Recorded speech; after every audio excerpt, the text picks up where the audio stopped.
ibundanya. Terperanjat saya apabila tokoh yang saya temui, Abdul Ghalib Yunus, guru cemerlang bahasa Melayu mendakwa, penguasaan bahasa Melayu di kalangan pelajar Melayu semakin merosot. Dan setelah dikemukakan dengan fakta-fakta, baru saya bersetuju dengan pendapat beliau.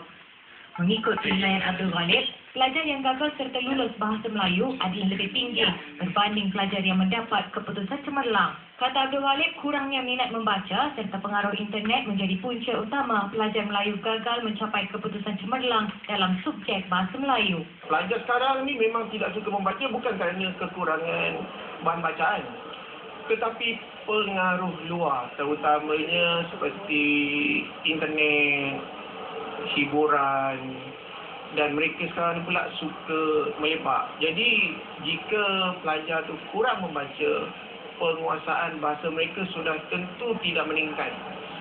Tambah beliau, pelajar Melayu banyak melakukan kesilapan pada kertas 1 bahasa Melayu iaitu penulisan berbanding kertas 2 pemahaman.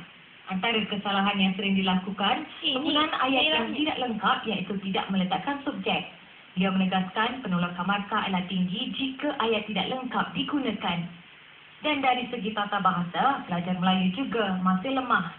Bagi Dr. Ghazali Latif, guru bahasa Melayu Sekolah Menengah Kebangsaan Teluk Datuk Banting mendapati kesalahan aspek ejaan yang dilakukan pelajar semakin menjadi-jadi. Antaranya mencampur adukkan perkataan bahasa Melayu dengan bahasa Inggeris. Walaupun perkara ini kita tengok macam perkara yang remeh, tapi makin ramai murid yang melakukan kesalahan dari aspek ejaan lah. Itu yang saya nampak. Kemudian ada juga dari aspek penggunaan istilah yang tidak betul, dan konsep, kesalahan konsep.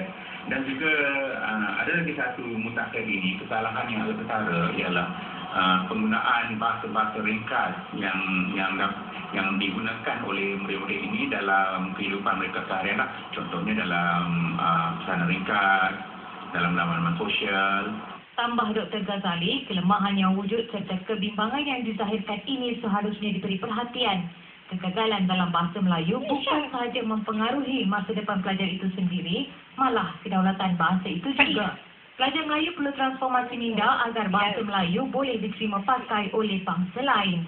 Pelajar Melayu hari ini seharusnya mampu memperolehi keputusan cemerlang di dalam mata pelajaran bahasa Melayu dan bukan sekadar lulus semata-mata.